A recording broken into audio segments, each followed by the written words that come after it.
We're counting down to 2026 when we return to the ballot to elect our leaders. But center of this discussion will be largely covered by the media. Journalists being on the front line to bring you the stories as they unfold right before us. But if we take a flashback and walk back in time, in 2021, we witnessed one of the most violent elections of our time, where journalists were beaten, battered, and some broken. What will it take to cover these elections come this time around? And what will be the role of journalism and the media in fostering our democracy? On this show, I host celebrated multimedia journalist and trainer Irene Abalo. Thank you very much, everyone, for joining us on this episode. My name is Solomon Serwanja. Irene, thank you very much for accepting to be on the show. Thank you so much for hosting me. I am here for the first time at the African Institute for Investigative Journalism, and it's an amazing environment, amazing work you're doing here. So good to see you, my dear. You're one of the people I celebrate very, very much in the journalism space. You have been in the trenches. You've covered different stories with over 10 years of experience in the newsroom. Irene, I wanted to walk with us in terms of, as we get into this election, there are conversations in the public about the role of the media in fostering our democracy and shaping our democracy, with some people feeling that there's a broken trust, there's a lost trust. And I know that we're at the annual media conference where we're talking about a broken trust. What is going to be the place of journalism in these elections?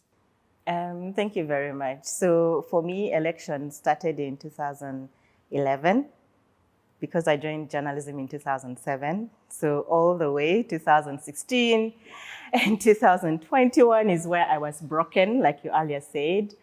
But for journalism to continue to serve its purpose, I think what you're doing here, investigations and again, analysis, is what will take us to our audiences, is what will take us to the people who need to consume this content. It's no longer news. It is content that people are working and looking for. If you are a journalist still going out to look for news, perhaps you need to begin rethinking how you're going to cover the 2026 elections, because people already have the news in their phones. And if we are the media, we've got to rethink how else do we make people come to us? How do we remain relevant to the audience that consume our content? Mm-hmm. And that means a lot of analysis will be done, a lot of investigations need to be done, though in a context that I will not pretend I don't understand, in a context that is a bit tricky to operate in, especially for journalists, considering our political environment and how it gets so volatile towards elections, during elections, and even after elections. Yeah, you've actually spoken about the environment in which we operate during elections. Usually it's very volatile and sometimes violent. And I think we can reflect a little bit on that line that you've just mentioned by taking a look at what happened in the previous election, the 2021 general election. How would you describe it at the time? Well, for me as someone who, I will say, deliberately avoided scenes that were chaotic, because I had, when you cover elections in Uganda, you begin to look at it as your profession against the military. Yet we're supposed to work in a space where we are non-partisan, we're just journalists doing our work, writing or maybe filming. But in a situation where you have to think of your security first as a journalist, in a situation where you have to think about what your byline means to the next person in terms of, will this byline, for instance, cause me problems? So you're asking your editor to say, if you're working with Daily Monitor, you say, Monitor reporter, don't say Abalo Irene. And you're having to debate and discuss about your byline. I think for me that shows there's a problem, okay? Because if it is grouped under Nation Media Group, for instance, or grouped under Vision Group, for instance, it's a lesser security risk for you, the journalist. But if you write certain stories and it is your byline there, the potential of harm sometimes is greater. Yeah, that's what I can say. Yeah, I mean, I can't imagine for all of us who are journalists who cover elections or cover stories, you not having your byline, because you've worked so hard at it, and just grouping it under monitor report and vision report. And I see those so many times. It speaks about the heavy censorship within the newsroom and the risks that newsroom and journalists take to bring the whole story. We covered very closely how the media covered elections last time, and we did a very, big investigation around atrocities that were committed against the media. It's coming to 5 years, and we're going into another election. And Irene, I know it was a bit emotional in the past, but I'm glad that you've got the strength to speak a little bit about it. What happened? Goodness. I wasn't actually actively involved in the campaign trail. I was mainly within Kampala, and I didn't go out of Kampala. I chose to mainly analyze, because analysis for me is my strength again. And that's, I think, the path journalism is taking. So a colleague came back from the field after the elections and everything, and he felt he needed a break. And he said, I trust Irene can go take it up from here and join the Bobi Wine camp and see what's happening. And so former presidential candidate Robert Chagulanyi, aka Bobi Wine, had a press conference. And usually for me, when I go for press conferences, what I do is just to get ideas so I can develop them further into detailed stories. And I think that's what journalism should be. So when you go for a press conference, usually there's no harm, yeah? You don't expect a lot to happen. And I remember I dressed up in my monitor shirt, my jeans, and my flat shoes. I'm saying flat shoes deliberately because some people think I was beaten because I couldn't run and I was in heels. No. When you go to the field, as ladies, you usually wear flat shoes.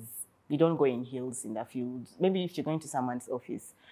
So I was interviewing people, of course, issues of human rights abuses. How else would you report it without talking to the people who are affected, who are actually there? Yeah. So you try to listen to sides of the mother saying, my son has disappeared and I've not seen him. A wife saying, my husband, I can't find him. So many of those were stories in that environment. And so for me, my interest was not in what he was saying as the party president for the National Unity Platform, but the people who are here. Correct. And fast forward, we covered that part of the press conference very well. But when we decided we would now follow Bobi Wine to the UN human rights offices, that no longer exists, by the way, that office, they left. We no longer have the UN human rights here in Uganda. So for us, it was just to go hear out what he will say to the officials in that office. And that makes news, right? Yeah. Even if it's not making news at that time, you can find a line or two to develop further to make news or create content for your audience. But we were stopped a few meters away from the office. The police created for us a human barrier and said, don't go beyond this point. We obeyed. So we stood aside and waited. Usually as a journalist, if it's a big person going to do something, when they're coming back, even if you are stopped from accessing a certain office, when they're coming back, they're likely to throw a few words here and there. So that becomes content for you, or you can develop it further. But from nowhere, we thought we were respecting the rules and the orders. We were told, go away from here. We don't want to see you here. But now these orders were not from the police that were standing here, giving the human barrier. It was from the military police, the red top, And the orders followed beatings. Before we could even think, someone tells you, what are you doing here? Go away. Before you can even think which direction to go, you're already being beaten. So we didn't have time to think which direction to run. I think my voice was loudest in that recording that went around viral because the sharp pain I felt,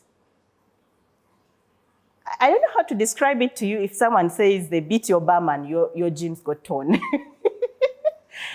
And second, I laugh about it right now because I've gone through lots of therapy and I'm able to literally try to hold it and contain it and tell you this story. So when I was running, they beat me up.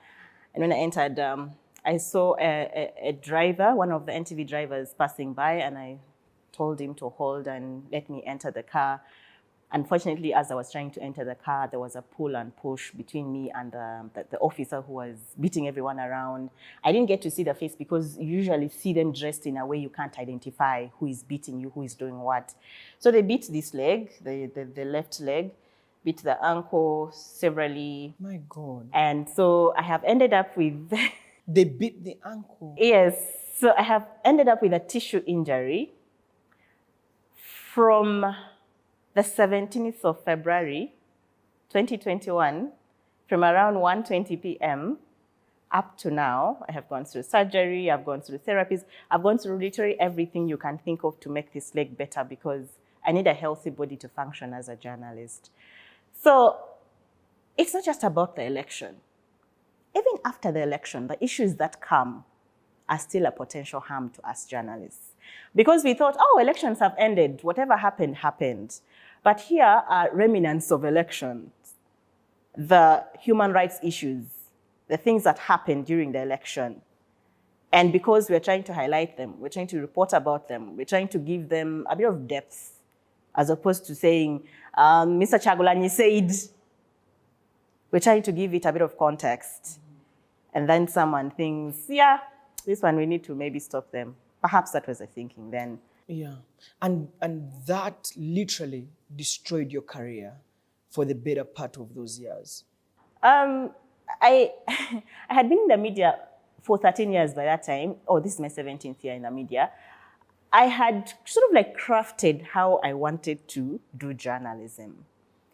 But you can't do journalism when you're seated in your house on your bed. You can had by the first 7 months, I could hardly use my washroom, which was in my in my bedroom. So I will say this: the first time I stood up and wore my panty while standing, I screamed with joy. That was literally almost after a year. You can't bathe, you can't stand. Even when you have the crutch, your leg is shrinking, the size is reducing. A lot happened. But yes, it affects you psychologically because you're no longer thinking as a journalist should. Priority becomes your health. You're moving from one hospital to the other. You're seeing one specialist to the other. Something that you thought maybe after 1 or 2 days you'd be fine, get back to your feet, run around again. I was looking forward to doing lots of investigative stories.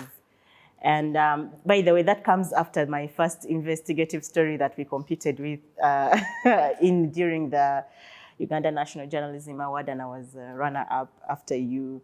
And I was looking forward to doing more such investigative stories. And I just felt I can't do investigations while sitting in my house. It's very difficult.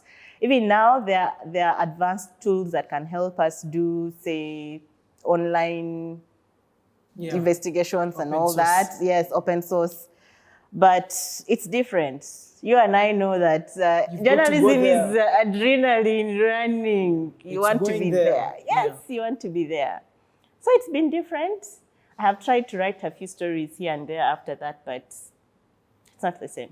Yeah, it's not the same. No. And you also came with heavy bills, hospital. Yes, even when you're on insurance, sometimes your insurance card is depleted. You've got to look for money. And in the heat of that time, someone will tell you, write an email to say your card is depleted. I have no mental capacity to write emails at that time. So you try to look around, where else can I get the quickest way to help sort my bills, help sort myself, just so you can be free from pain. For the last 3 years, the one thing I have prayed for every single day is that God gives me a day when I have no pain. I am seated with you right now. I am in pain. But because you don't see it, I try to keep up with the environments around me so life can continue for others as well. You can't keep complaining about it because no medic is telling me when this is going away. They haven't told me you'll be fine in 1, 2, 3, 4, 5 years. I've been waiting for that day for the last 3 years. 4 years going, and I hope one day I'll be free of pain. Yeah. Yeah. But all this, someone did this to you. Have you got any justice? The people who did those things, have they been held accountable? Well, Or, justice has so many meanings to people. For me, justice would be journalists being free to do their work and no other journalists having to go through what I am going through right now. Because there's no amount of money that can be given to me right now to take away all the years of my being in pain, to take away all the hurt, to take away, I don't even know how my children have been dealing with all that has happened and all that, the mental toll on them and all that. So justice for me is that journalists are left to do their work the way they're supposed to do it, without interference, without influence. Because arraigning a few officers before a court that we don't know who the complainant was and who, I didn't understand that case and what happened. Up to now, I don't know the 3, 4, 5, 6 officers who were taken to, I don't know which jail, which custody. I didn't even want to follow it up. I didn't go to court because I didn't see it bearing fruit beyond and out of court settlement, which is what happened with most of our colleagues. Did you see the case proceeding? Did it reach a final verdict? No, it was an out of court settlement. So what do you do in an environment where you can easily predict the justice system? That's terrible. Because you see, what that means is that other people will do the same thing. Because people are not being held accountable. Other people will do the same thing, or they may not do the same thing. Again, I will say this, I've said this to you again, depending on what the power that wields the power wants. If those who will authority, those who are in charge want this to stop, it will stop. These people have their commanders. These people have those who give them directives on what to do and what not to do. And so you can't tell me that soldiers just randomly beat up people somewhere and no one knows what exactly those people did. No. Soldiers don't deploy. Journalists. They don't deploy themselves. Do soldiers deploy themselves? They don't. There's someone who is commanding somewhere. Someone has to give the directive before the action is taken. And that is where I think most energies and effort should go, even as we advocate for journalists' freedom to do their work. The powers that hold this freedom are the centers of engagement. And if they are willing, we shall be able to do our work and do it professionally. Yeah. Women journalists face a different challenge when it comes to reporting on the front line, especially what you went through. What would you tell a female journalist covering politics on the front line? Our strongest weapon is telling the truth no matter what. Gathering information and balancing both sides. Okay, when you're covering elections, for me, it is not the president said this, so what? If you stick to the issues, if you stick to what you're supposed to do as a journalist, whatever else happens, you remain with a clear conscience. Yeah. But if your conscience is not clear, be it male or female, whatever else you're doing will not, first of all, make sense to you. You will not get satisfaction out of it. The frustrations will push you out of the profession. But also, in terms of safety, numbers matter sometimes. If we have a collective voice, if we have a collective, I don't want to call it mission because we are not uniform as we go to the field. You don't know who is who. We all call ourselves journalists, but not all of us are journalists sometimes. So just know the safety protocols wherever you're going, because elections can easily turn violent, especially in a country like this. So be on the lookout. Know where you're going, who is going to be there, what's the situation going to be like, what would the situation will likely be. So situation analysis and security and risk analysis are very important, especially for female journalists, because we are not only vulnerable to the violence, but also other issues of sexual harassment, which is very, very, very common. You go to the field, you're expected to report, but there are other things that are pulling you away. someone wants to touch you, someone wants to grab you. A lot of things happen. And then the stereotypes that happen around, she's a woman, she can't interview so-and-so, she can't do this and that. So you really have to prove yourself more than the male counterpart in most cases. But if you know that you're good at what you do and you seek support whenever you need it, nothing should really bother you or push you out of the way of doing great journalism. Yeah, I hear you. Listen, Irene, we are getting into the election year officially started, but usually campaignings, 2025 is going to be a very, very heated political year as journalists covering the stories and sending them back. A lot of things go into covering elections, and there are different challenges and opportunities. I mean, when you look back on 2021, so many journalists that went through that brand, so they're not going to ever cover these elections again. And they said, no, what we went through, we'll not go through it. In fact, when you look at many of the newsrooms, they are young newsrooms. They're journalists who have been following what journalists have been going through to report the truth, especially during elections. Like, no, that's not for me. But what do you see as we get into this heated political season for reporters and for journalists?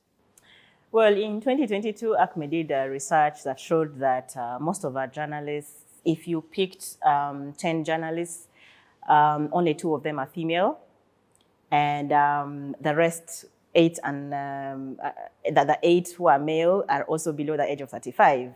And that tells you that we're having a very young newsroom, perhaps inexperienced. Others have never covered elections, and if they have, they've only been at the periphery, not at the center or the heat of the moment. So that tells you there's a lot that is required for journalists to be ready for 2026. The newsrooms have got to do more. The newsrooms have got to tell the journalists, look here, we don't want to wait for February 2026, then we start deploying you to the field. Pick out the ones you know need more support and start training them and preparing them for that season of elections. The problem we're having is that we wait as a newsroom, we wait for October, November, December towards the end of 2025, then we want to start preparing. And then by the time it is 2026, you want to start deploying journalists in the field, even the interns who just joined and have no clue what an election cycle looks like. And even they can't, beyond he said, she said, analyze the situations and give it to the audience as content that adds value to them. So this preparation phase, the other day I was in a meeting and I said, this preparation phase should start now if you haven't started it. Correct. And the fact that the attrition rate, the level at which journalists are leaving the newsroom alone is worrying. And right now, of course, my research at the university is focusing on factors contributing to women leaving the newsroom. Because it's of course, it is scary, but it's also something that we can be grateful for, or that we're contributing something to this country. We're contributing something to democracy. We're contributing something to the well-being of other Ugandans. The more you talk about certain things, the more you make them... when you give information to someone, the better, because then they're able to make decisions based on the information you've shared to them. That's why we insist on truth, accuracy, fairness, and all these other journalistic principles. So for me, I see 2026 as an opportunity for journalists to do better. Despite all the challenges, it is only journalism. I was in a conversation last time and we insisted and said in that panel that it is only journalism that can save journalism, because the principles can never go away. Despite the challenges that we are facing, if you stick to the right way of doing journalism, okay? And then going beyond the he said, she said, day to journalism. Now we have more of mobile journalism happening. We will do it. We will do great. Interesting. Let's talk about censorship and what it does for freedom of expression and freedom of the press. When you get into that space of, my reporters were beaten last time, I'm sending them. When you get into that space of, I've ever been closed government. This government has closed media houses, including the Daily Monitor that you work for. And this government has closed taps on advertising for media houses. And we know what they did. They actually had to go back and beg. So all these different factors, in a way also, lead to censorship. And from my place, I believe that self-censorship or media house censorship is the biggest threat to press freedom in this country. Your thoughts? I think I am not a media owner. I own an organization, Female Journalists Foundation Uganda, and we build capacity of female journalists to do what I have been saying earlier, in-depth journalism, investigations and analysis. But what I know media houses are doing right now is to try and toe the lane of diplomacy, okay? Because you can't fight government. Our resources are so limited to keep fighting government. But the only way we can show that, hey, look here, we are not against government, is doing the right thing, doing our journalism. So what I see media owners do is more of engage in dialoguing, and that kind of diplomatic way of handling problems. Good, yeah, because it saves the business aspect of it, but also to what extent does this diplomacy then benefit the journalist? Is it making headway? If we are considering that, well, now certain stories we will tone down a bit, it is perhaps for the good of the country, but who is saying it is for the good of the country? Okay? If you're toning down, if you're not doing the journalism because you want the business, of course bills have to be paid. That is understandable. But what does that mean to the journalist who is working and is trying to advance in their career? If I can't advance in my career, perhaps I should just leave the profession altogether. And that's why some people have actually chosen to leave, okay? So censorship, yes, at individual levels, it's happening because of the horrors you see other journalists go through, especially during elections. And censorship at media house levels are also happening because of the many layers of checks that you have to go through for some stories to be published. You try and avoid that trouble. You try and avoid and maybe save your legal team the run with their court. And of course, you've seen some media houses part with lots of money. Sometimes probably they really got the story wrong, or someone arm twisted, you can never tell. But yes, if court decides, they have decided. And any media house in this country, or even globally, will not want to waste even a single cent, a shilling, losing a court case. Yeah. But you see, what that means is you're sacrificing journalism at the altar of running a business empire.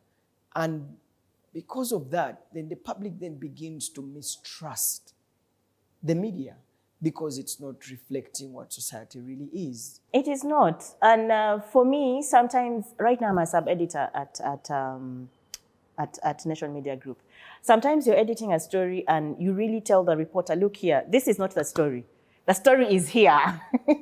Because you know what the story is supposed to be. But the reporter will tell you, that one is difficult. That information is difficult to get or to bring out. Okay? It's not that they don't know what to do. Yeah. But they're looking at all the cons, yeah, the negative sides, the repercussions of getting or digging out that information, and someone knowing that it is so and so who brought this information to life.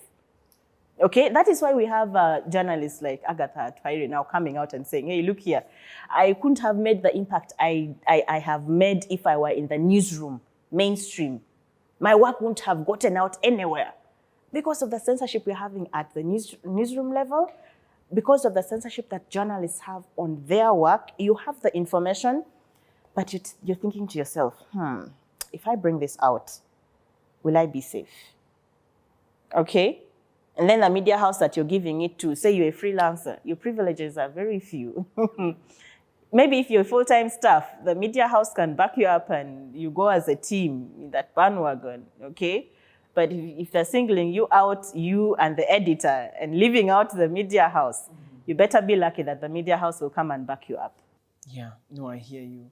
I hear you. And then that gives birth to citizen journalists. Yes. Who are saying if the media is not doing exactly what it says it's supposed to be or it's supposed to do, then let us actually now take on the role of the media. You see, the problem with that is the journalists are trained to package information, okay? And the journalists are trained to add a bit of depth to the content. Now, what the citizen journalists are doing, and most of them are doing, is just pick the content wherever it is, however it is, in a raw format and thrash it to the audience without any gatekeeping.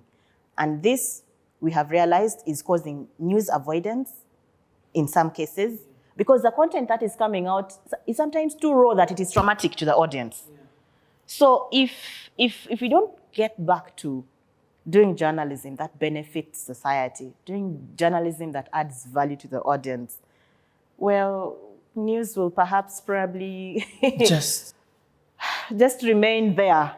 And that's a threat. And that's the threat to, I mean, it's scary, but that's where we are right now. Irene, what does the future look like for journalism in Uganda and freedom of speech and freedom of expression?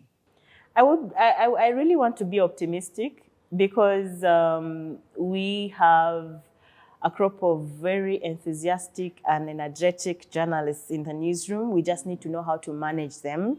And that's why even when I go to train in the capacity building sessions, I really want to keep the hope alive and say, use the tools you have, use the skills you have. This career is not doomed.